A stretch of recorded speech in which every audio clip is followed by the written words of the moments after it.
কি করে বলিব আমি আমার মনে বড় জ্বালা। মনে বড় জ্বালা। জীবনের 22টা বসন্ত কেটে গেল, এখনো পর্যন্ত বেলি ফুলের মালা গাঁথা হইল না। এই যে আপনারা যারা ফুলের মালা গেথে অদল বদল করে ফেলেছেন, তারা তো আমাদের কষ্টটা বুঝতে পারিবেন না।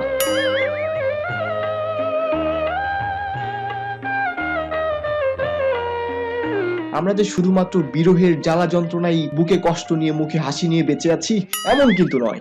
আমরা যখন মাইক্রোসফট ওয়ার্ড ব্যবহার করতে যাই তখনও মাইক্রোসফট ওয়ার্ডে এইরকম জ্বালা যন্ত্রণার মধ্যে পড়তে হয়। এই জ্বালা যন্ত্রণাগুলোকে কিভাবে জাস্ট মাইক্রোসফট ওয়ার্ডে একটা ক্লিক করেই ঠিক করে ফেলা যায় তার টিউটোরিয়াল নিয়েই আপনার সাথে আছে আমি শাহজাদা মতিউর, যদিও আমার শাহজাদি নাই।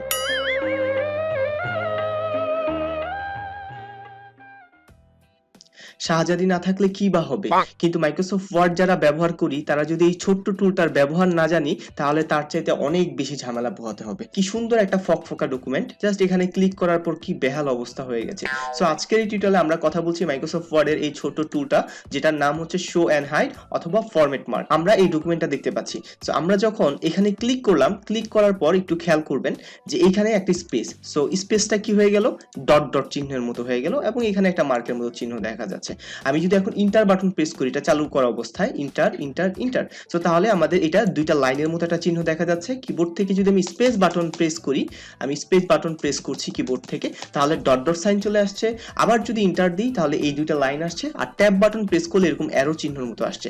তার মানে আমরা যদি এই যে শো এন্ড হাইড এটাতে ক্লিক করে রাখি তাহলে আমরা যখন স্পেস দিব, ট্যাব দিব, এই সবগুলো জিনিস দেখা যাবে। কিন্তু এই কোনোটাই কিন্তু আমাদের প্রিন্টিং এ আসবে না। আমরা যখন প্রিন্ট দিব দেখুন কোনোটাই কিন্তু দেখা যাচ্ছে না। তার মানে এটা আমাদের কাজের সুবিধার জন্য এটা দেখা হয়। আমরা কখন আসলে পেজ ব্রেক নিচ্ছি, যেমন আমি এখন একটা পেজ ব্রেক নিয়েছি, কখন আমি আবার সেকশন ব্রেক নিলাম, এই সবকিছু কিন্তু আমরা এটার মাধ্যমে, কলাম ব্রেক নিয়েছি এখন, এই সবকিছু আমরা এটার মাধ্যমে দেখতে পাবো, কিন্তু এটা প্রিন্টিং এর বেলায় কখনোই আসবে না। ফাইল থেকে অপশন, তারপর হচ্ছে ডিসপ্লে। সো ডিসপ্লেতে গেলে এখানে বুঝতে পারবেন ট্যাব মানে হচ্ছে তীরের মতো, স্পেস মানে ডট ডট এবং প্যারাগ্রাফ মানে হচ্ছে দুইটা লাইনের মতো। কিন্তু এই জিনিসটা ফন্ট ওয়াইজ কিন্তু ভ্যারি করে। সো আমরা যদি এখন এখানে দিই তাহলে দেখবেন যে স্পেসের জায়গায় কেমন একটা কমার মতো একটা সাইন, রাইট? আবার আমি যদি এখান থেকে ইন্টার দিই, ইন্টার ইন্টার ইন্টার ইন্টার মানে আবার ডট ডট। আবার যদি আমি ট্যাব দিই, ট্যাব আবার ঠিকই আছে, কোনো সমস্যা নেই। অন্যদিকে আমি যদি শুধু আমি যে ফন্টের বেলায় যাই তাহলে আমি দেখি এটা ওপেন করলাম, দেখেন কি অবস্থা। তার মানে স্পেস মানে হচ্ছে কয়শ, এখানে আবার স্পেস মানে কয়শ বোঝাচ্ছে। আবার আমরা যদি ইন্টার দিই দেখি কি দেখায়, ইন্টার মানে হচ্ছে কিও, ট্যাবের বেলায় ঠিকই আছে। তার মানে এই জিনিসটা ফন্ট ওয়াইজ ভেরি করবে। যেমন এখানে এই যে এটা হচ্ছে টাইমস নিউ রোমান, ইংলিশের ক্ষেত্রে ব্যবহার করা হয়। এটা যদি আমরা নিকুশ দিয়ে দিই তখন দেখবো যে ডট ডট গুলো আবার একটু অন্যরকম হয়ে যাবে। দেখেন ডট ডট গুলো, স্পেস গুলো হয়ে গেছে কমার মতো। আবার যদি আমরা শুধুই আমি যে ফোনটা সিলেক্ট করে দিলে তখন আবার আমরা দেখতে পারবো কয়শ হয়ে গেছে। এই এক পৃষ্ঠার ডকুমেন্টটা কেন 2 পৃষ্ঠা হয়ে গেছে, এই লেখাগুলো কেন মাঝখান থেকে এমন ফাঁকা ফাঁকা হয়ে গেছে, আর কেনই বা আমার এই ডকুমেন্টের মধ্যে এত বড় বড় গ্যাপ তৈরি হয়েছে এবং এখানকার লাইনের অ্যালাইনমেন্ট গুলো ঠিক নেই। এই ডকুমেন্টটা আবার মাঝখান থেকে কেনই বা এমন বড় একটা স্পেস তৈরি হয়ে পরবর্তী পৃষ্ঠাতে চলে গেছে। তো আজকের এই টিউটোরিয়ালটাতে আমরা কথা বলছি মাইক্রোসফট ওয়ার্ডের শো এন্ড হাইড অথবা ফরম্যাটিং মার্কস নিয়ে। এই যে এই আইকনটা দেখতে পাচ্ছেন, এটা কিন্তু খুব গুরুত্বপূর্ণ একটা বিষয় মাইক্রোসফট ওয়ার্ডের। এটার জন্য শর্টকাটটা হচ্ছে কন্ট্রোল শিফট এবং 8, এই বাটনটা প্রেস করলে এটা ওপেন হয়ে যাবে। সো প্রথম ডকুমেন্টটাতে আমরা চলে যাই। এটা হচ্ছে একটা ফর্ম। সো এটা 2 পৃষ্ঠা যাওয়ার কারণটা কি, এর জন্য আমরা এটাকে পিন করে দিলাম। এর জন্য আমরা এই যে ফরম্যাট মার্কস অথবা শো এন্ড হাইড এটাতে আমরা ক্লিক করলাম। সো ক্লিক করার সাথে সাথে আপনি দেখবেন আমাদের কি সুন্দর ডকুমেন্টটা কেমন বিবস্ত্র বিশ্রী বাজে অবস্থা হয়ে গেছে, রাইট? এটা কিন্তু 1 পৃষ্ঠার একটা ডকুমেন্ট, এটা 2 পৃষ্ঠা চলে গেছে, তাই না? এবং এখানে দেখবেন যে কিছু ডট ডট সাইন। সো আমরা জানি যে ডট ডট সাইন মানে হচ্ছে সেটা হচ্ছে স্পেস, আর ট্যাব মানে হচ্ছে অ্যারো, আর ইন্টার মানে হচ্ছে এই চিহ্ন। সো এই যে ডকুমেন্টটা 2টা পৃষ্ঠার মধ্যে চলে গেছে, এটার কারণ হচ্ছে এখানে অনেকগুলো ডট ডট অর্থাৎ স্পেস দেওয়া আছে। সো আমি যদি স্পেসগুলো কেটে দিই তাহলে আমরা দেখব, কাটছি এবং দেখবো যে আমাদের এই যে এই ডকুমেন্টটা এটা 1 পৃষ্ঠার মধ্যে চলে এসেছে। 2 নাম্বার ডকুমেন্টটাতে যাচ্ছি। এই ডকুমেন্টটাতে দেখবো যে ক খ গ এগুলোর অ্যালাইনমেন্টটা একদমই ঠিক নেই, তাই না? সো আমরা আবারও শো এন্ড হাইডে ক্লিক করলাম।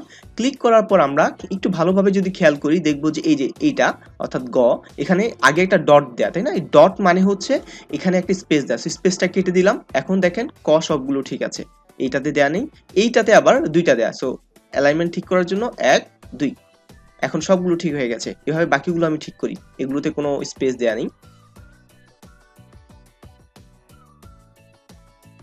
আমরা এই ডকুমেন্টটাতে যদি চলে যাই সবগুলো লেখা ঠিক আছে, কিন্তু এখানে দেখবো যে বিশাল বড় বড় ফাঁকা তৈরি হয়েছে, তাই না? ক্লিক করলে আমরা দেখতে পাবো এখানে কিন্তু কোনো ডট ডট সাইন নেই, তার মানে এখানে কোনো স্পেস বাটন প্রেস করিনি, তারপরে এখানে বিশাল বড় বড় ফাঁকা তৈরি হয়েছে। তো এটা সমাধান করার জন্য পুরো টেক্সটটাকে আমরা সিলেক্ট করব, সিলেক্ট করে কন্ট্রোল জে বাটন প্রেস করব, তাহলে ফাঁকা ফাঁকাগুলো চলে গেছে। তার মানে আমরা স্পেস না দেওয়ার সত্ত্বেও যদি এমন ফাঁকা ফাঁকা তৈরি হয় এইখানে এবং এইখানে, মানে এটা পুরো একটা লাইন, পুরো একটা পেজটাকে এটার আমরা যদি মার্জিনটা দেখি মার্জিনে পরিপূর্ণ করেছে, তার মানে এখানে আমাদের কোনো কিছুই নেই, স্পেসও নেই বা ট্যাবও নেই, তারপর ফাঁকা ফাঁকা তৈরি হয়েছে, তার মানে হচ্ছে এখানে আমরা হয়তো এটাকে জাস্টিফাই করেছিলাম। সো আমরা জাস্টিফাইটাকে যদি এখন অফ করে দিই তাহলে এই সমস্যাটা সমাধান হয়ে গেছে। ঠিক একইভাবে আমাদের যে প্রথম ডকুমেন্টটা ছিল এখানে একটা ইন্টার দিয়ে আমরা ইন্টারটা কেটে দিচ্ছি, এই do you think life is beautiful. So এখানে গ্যাপটা একটু বেশি বড় মনে হচ্ছে, বাট নিচে এখানে কিন্তু এত গ্যাপ নেই। আবার আমরা যদি এটা ওপেন করি তাহলে দেখবো যে এখানে স্পেস মাত্র একটা দেয়া, এখানেও একটা স্পেস দেয়, এখানে একটা স্পেস দেয়, কিন্তু এখানে গ্যাপটা একটু বেশি, তার মানে হচ্ছে এটাকে জাস্টিফাই করেছিলাম, তার কারণে এইখানে ওরা পুরো লাইনটাকে কমপ্লিট করে ফেলেছে আর কি। কন্ট্রোল জে বাটন প্রেস করলাম, আবার আগের মতো হয়ে গেছে। ওকে, সো এখন এই সমস্যাটাও সমাধান হয়ে গেছে। এরপর আমরা আমাদের এই ডকুমেন্টটাতে চলে আসি। তো এই ডকুমেন্টে এসে আমরা দেখতে পাবো, আমরা যদি এটাকে ওপেন করি শো এন্ড হাইড, সো এখানে একটা জিনিস খেয়াল করবেন যে এখানে একটা বড় গ্যাপ তৈরি হয়ে গেছে, সাধারণত কোনো গ্যাপ থাকার কথা না। সো এখানে একটা বড় গ্যাপ তৈরি হয়েছে, কেন হয়েছে আমরা এটা ওপেন করি, ওপেন করলে দেখবো এখানে একটা ইন্টার চিহ্ন দেয়া, তাই না? সো এটাকে আমি কেটে দিচ্ছি। ওকে, সো কেটে দিয়েছি, দেখেন এখন কিন্তু আমাদের এই যে গ্যাপটা সুন্দর ফুলফিল হয়ে গেছে। নিচেরটাতে আসি, আচ্ছা তো এটাতে দেয় 18, সো এটাকে সমান করে দিই, এটাকে আমরা 0 করে দিলাম। ওকে, সো আমরা এখন আবারও হোম ট্যাবে গিয়ে এটাকে বন্ধ করে দিচ্ছি। এখানে 12 চলে এসেছে, এটা কেন চলে এসেছে ওপেন করি, তো এখানে একটা ইন্টার দেয়া আছে, সো এটাকে আমরা বন্ধ করে দিলাম, এবার এটা অফ করে দিলাম। তো নিচে আসলে আমরা একটা জিনিস খেয়াল করতে পারবো যে এখানে এই লাইনের সাথে একটু দেখতে পাবেন যে এগুলো সবগুলো মিললেও এই ড্রপসটা মিলেনি। এটা কেন মিলেনি একটু দেখি আমরা।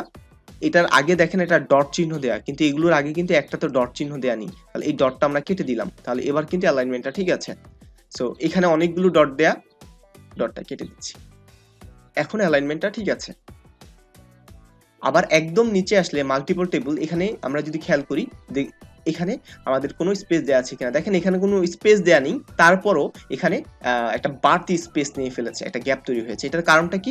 কারণ দেখবেন প্রত্যেকটাতে ট্যাব দেওয়া হচ্ছে একটা, কিন্তু এখানে ট্যাব দেওয়া হচ্ছে দুইটা। সো এখানে আমাদের ট্যাব দেওয়া হয়েছে দুইটা, সো একটা কেটে দুইটা ট্যাব ছিল, একটা কেটে দিলাম, নিচে একটা ইন্টার আছে সেটা আমরা বন্ধ করে দিলাম। আমরা এই ডকুমেন্টটাতে যদি আসি, সেটা হচ্ছে একটা মাদ্রাসার নোটিশ। সো নিচে আমরা আরো কিছু লিখবো, সো আমি একটা ইন্টার দিই, এখন ইন্টার দিয়ে এসে কিছু লিখবো, ইন্টার দিলাম।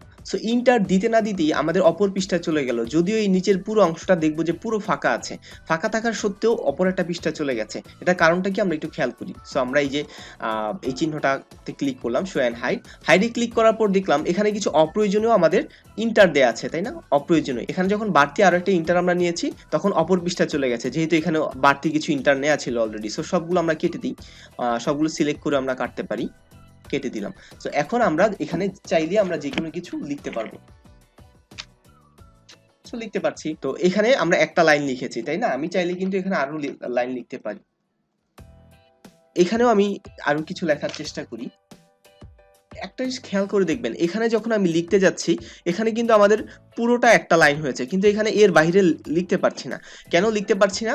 তো এই ধরনের কোনো যদি সমস্যা হয় তখন এই উপরে আপনারা খেয়াল করবেন। সো আমি যখন প্রথমে এখানে ক্লিক করলাম, দেখেন পুরোটা একটা লাইন, তাই না? আর যখন এখানে ক্লিক করলাম, দেখেন এখানে কিন্তু একটা স্প্লিট করা আছে, ভাগ করা আছে।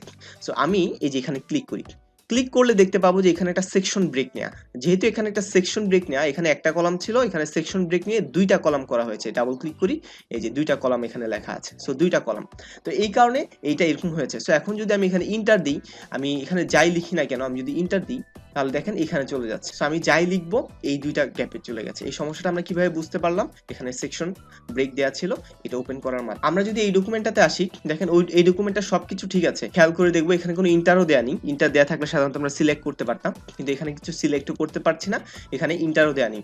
এটা কিভাবে তৈরি হয়েছে? এই ক্ষেত্রতে ক্লিক করলাম, ক্লিক করে দেখলাম যে এখানে একটা পেজ ব্রেক দেয়া আছে। সো পেজ ব্রেকের কারণে আমাদের এখান থেকে অপর পৃষ্ঠায় চলে গেছে। অনেক সময় আমাদের এরকম করতে হয়, শুধু এই পৃষ্ঠায় লেখা থাকবে যে লাইফ ইজ বিউটিফুল। সো দেখেন এখানে আমি অনেকগুলো ইন্টার দিয়েছি। সো এখানে ক্লিক করে আমি কন্ট্রোল ইন্টার দিয়ে আমি পরবর্তী পৃষ্ঠায় চলে গেলাম, এটা ওপেন করছি, এই যে page break. So page break অনেক সময় হয় যে প্রথম পৃষ্ঠাটা কোনো একটা ডকুমেন্টের বা শিটের প্রথম পৃষ্ঠাতে আমরা শুধু একটা লাইন লিখতে চাই, আর পরের পৃষ্ঠাতে আমরা অনেক কিছু লিখতে চাই। তো এটাই হচ্ছে সবচেয়ে শেষ সমস্যা যেটা মাইক্রোসফট ওয়ার্ড ব্যবহার করতে গিয়ে আমি সবচেয়ে বেশি ফেস করেছি। সো এখানে এই রুটিনটার দিকে যদি আপনি খেয়াল করেন দেখবেন এটা হচ্ছে 1 পৃষ্ঠার মধ্যে লিখেছি। এটাকেও আমি অনেক কষ্ট করে 1 পৃষ্ঠার মধ্যে দিয়ে নিয়ে এসেছি। কিন্তু আপনি যদি এইটাতে আসেন তাহলে দেখবেন এটা 2 পৃষ্ঠা চলে গেছে। সো প্রথমেই আমরা একটু খেয়াল করি যে সবগুলো কিন্তু ঠিক আছে, তাই না? মিডলে, কিন্তু সকাল লেখাটা মাঝখানে না। তো আমরা সবগুলো সিলেক্ট করে আমরা যদি লেআউট থেকে মিডল করে দিই, কোনো কাজ হচ্ছে না, তাই না? তো আমরা সকালে কোথাও মনে হয় একটা সমস্যা হয়েছে। তো আমরা যদি শো এন্ড হাইডে ক্লিক করি তাহলে দেখতে পাবো যে এই যে এটার এখানে কিছু একটা দেয়া আছে। তো একটু খেয়াল করে একটু মাথায় রাখবেন, যেহেতু এটা অন্য ফন্টে লেখা, নিকোশে লেখা, তাই স্পেসটা হচ্ছে কমার মতো, সুতরাং যেহেতু একটু অন্যরকম হবে, টাইমস নিউর মানে অন্য হবে। টেবিলের ভিতরে এটা হচ্ছে ইন্টারটা একটু অন্যরকম, তো এটা আপনি খেয়াল করলে বুঝতে পারবেন। সো এই ইন্টারটা আমি কেটে দিই। সো কেটে দিলাম, দেখেন এবার এটা সবগুলো সমস্যা সমাধান হয়ে গেছে।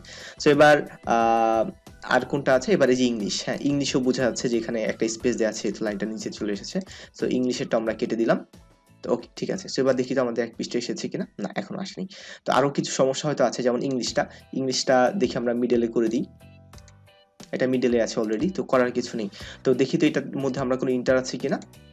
না, এটার মধ্যে কোনো ইন্টার নেই, তারপরও এটা দেখেন মিডলও করেছি, তারপরও আসেনি। সো এই সমস্যাটা কেন হয়েছে আমরা একটু দেখি। আমরা এই পেজ লেআউটে যাব, এখান থেকে স্পেস সবগুলো 0 করে দিব। এখানে কিন্তু সবগুলো 0ই করা আছে, তারপর কাজটা হয়নি। তার মানে হচ্ছে এটাতে স্পেসটা বেশি দেওয়া আছে। সো এটাকে সিলেক্ট করে যে স্পেসিং এ যাব, এখান থেকে 2.5, সো এটাকে 1 করে দিব, রাইট? এই সবগুলো 1ই আছে, আমি 1ই করে দিয়েছি। সো এটা 2.5 ছিল। তো এবার বাংলাতে আসি, বাংলাটা নিচে চলে আছে, হ্যাঁ মিডলই করা আছে।